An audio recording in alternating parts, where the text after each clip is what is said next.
For me, I would like to give practical examples.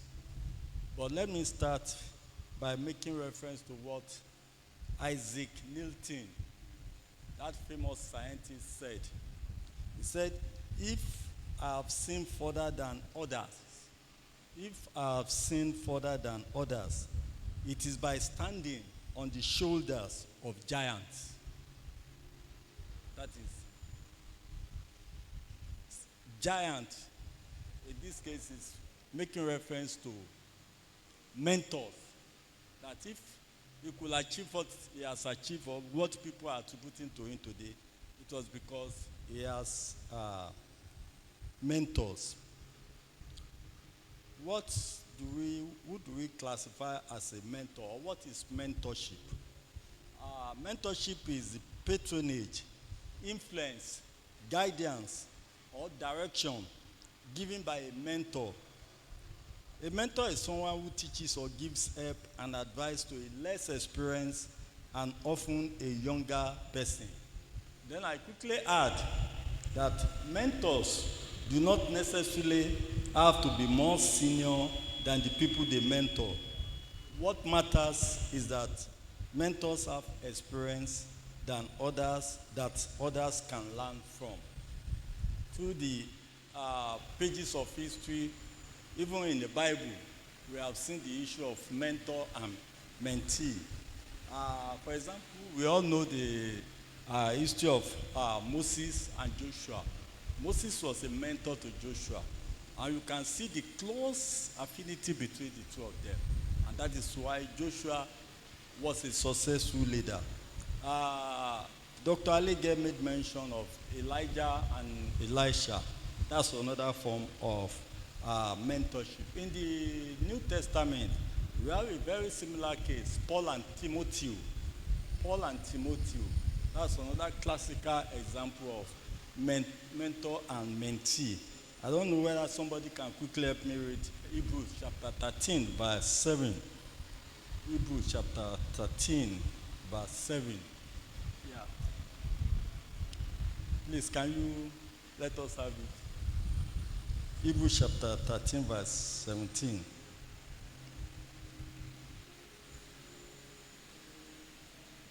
Obey them that have the rule over you, and submit yourself, for they watch for your soul, as they that must give account, that they may do it with joy and not with grief, for that is unprofitable for you. I want us to take note of this. It's something very germane to our discussion of mentor and mentorship. So I've tried to give what a mentorship is. Then I want to also say that we all need a mentor. For us to be very successful, we all need a mentor. And I said I'm going to give practical examples. In my own case, I'm going to talk more on mentorship in professional area, not in the family this time, because many of us are qualified to be mentors in the family issue. For me, one of the reasons why people don't make it in life is because of pride. Pride. And it is happening in our academic setting today. You see many people, we have called meetings several times, the issue of mentorship. You see somebody who is just getting his master's degree, or because the person managed to have first class or second class upper in the first degree and is in the university, he believes that he knows everything. Some other people, when you say, look at example of this person, follow this person, they believe they know too much, they know more than the mentor. That is why they don't succeed. I have never seen, except you can give me an example, somebody who has made it in life without being a mentor, that has not been mentored. I have not seen it. And I have examples to give you. When you look at the issue of, for example, when you look at the issue of Steve Jobs, we all know Steve Jobs. Steve Jobs is popular for what? Apple something. How many of us know that the person who has Facebook today was a mentee to Steve Jobs? How many of us know? Mark Zuckerberg is a mentee to Steve Jobs. And what about for ladies, Oprah Winfrey, very popular. He was also a mentee to Maya Angelou. So these are people that have been able to make it in life because they have attached or they are standing or they have stood on the shoulders of giants. I said practical example.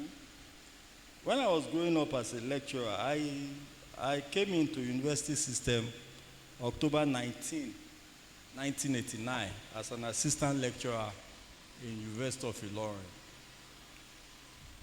It was when universities were still universities.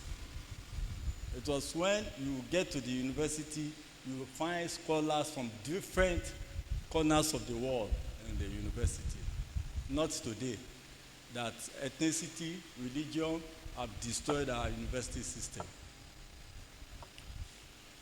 What really impressed me in the university setup that time, even before that time, my first lecture in University of Ilorin as a student, it was there I made up my mind that I'm going to end up as a lecturer and I will be a professor before 40 because of this person who took us, the first lecture I had in University of Ilorin. And after the lecture, I went to meet him, very innocent.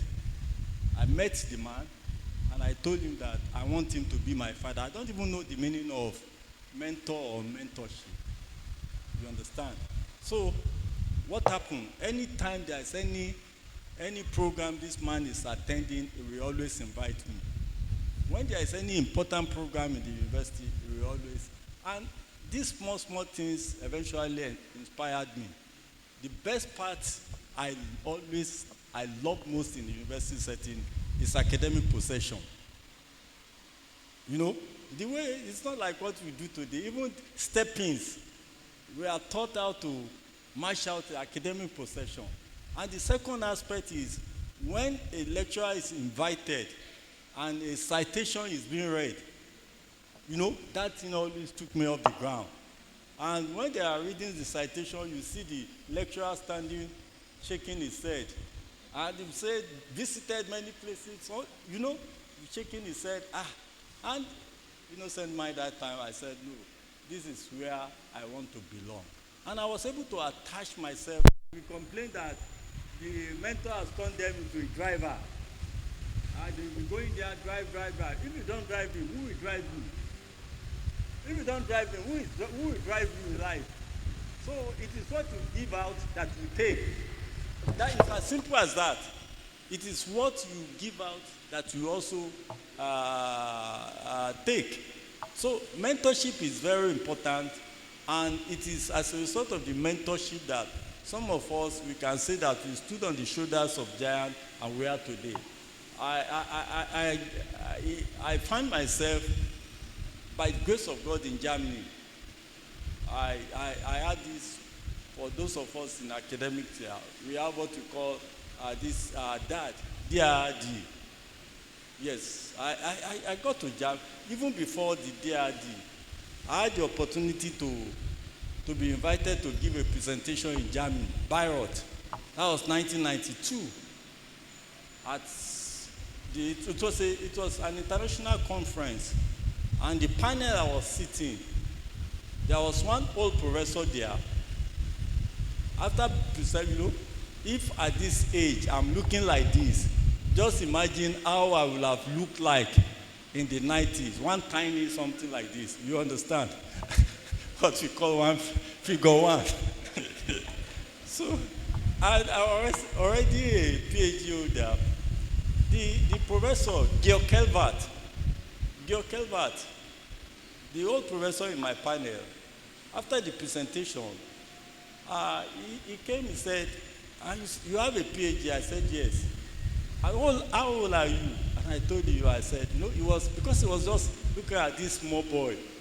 So, but by special grace of God, I quickly crashed into what he's saying. I said, sir, I want to be like you. When I grew up, I want to be like you. You understand? He started laughing. You know, he was the one who now introduced that okay, get my email address. We started exchanging something. He was the one who introduced what we call dad to me. You'll be invited to Germany for 3 months. You understand? Just imagine a villager from Kogi State going to Germany. You understand? I got to Germany 3 months. And as a young chap, I like good things. I was coming, this straight engine, Mercedes Benz, German mistake. I started using Mercedes Benz before any car. You understand? But I didn't let them know. Because I didn't let them know. But what I'm saying is that the man adopted me for that 3 months, and I came back to Nigeria. After that, he wrote to me again that my stay in Germany was very impressive, that he advised me that I should apply for the highest German academic award, what we call Alexander von Humboldt. And by grace of God, he was putting me through. And by grace of God, I became the first Nigerian historian to have that award. And that is why some of us are German today. It was because I submitted to him. And I didn't go there to say that I know this, or I'm prepared to listen. Even if I know that you are saying stupid things, but I will still listen to what you are saying. And by grace of God, everything that made me a professor today was possible through the influence of that man in Germany. Through the influence of that man. I will be in the office in Germany. I will be in the department, in our department. A conference will come, they will invite him. The man will say he doesn't have the time. He said, Yemi, can you go and represent me in this? And that is why when sometimes they read your citation that I visited more than 30 countries in this world. It was through the influence of this type of man. Because anything that comes, he said, oh yeah, prepare, you are my mentee. That's why people like us can. But again, when you make it, you don't have to write it on your forehead. And I know the importance of humility, you understand? Don't allow pride to come in. And the first thing I did was, when I became a vice chancellor, I told my friends that I'm going to demystify the office of the vice chancellor. And I have done it. Anybody can come in, except somebody tell you that this is a vice chancellor, before you know that this is a vice chancellor. There's nothing there. Give glory to God. God is our super mentor. God is our super mentor. So that is what I want to give out to you, sir. Try as much as possible, our students, try as much as possible. Look for a successful person, not all these 419 people. Some of these so-called big people that we saw today, they are not good mentors. How they got it is dangerous. And that's why you also need God guidance to lead you to people who will assist you to go. We need God prayer. If you have somebody in mind, put it in prayer. God will direct you. Without God direction, you will not be able to make it. It is very important as we are growing, we are in this university, have a picture of what you want to be in life. Have a picture with prayer and start working towards it. Destroy the prayer. If you have pride in your mind, take it away. Take it away. Focus on what you want to be in life. At home also, you can also, I'm not an expert in home affairs, but in this professional something, at least I can say from the little I know in academic. And I pray that today, this exercise that we have done today, God will, the nearest future, we too will stand up and say that it is because we can see further because we have stood on the shoulders of giants among us and to be so. Thank you.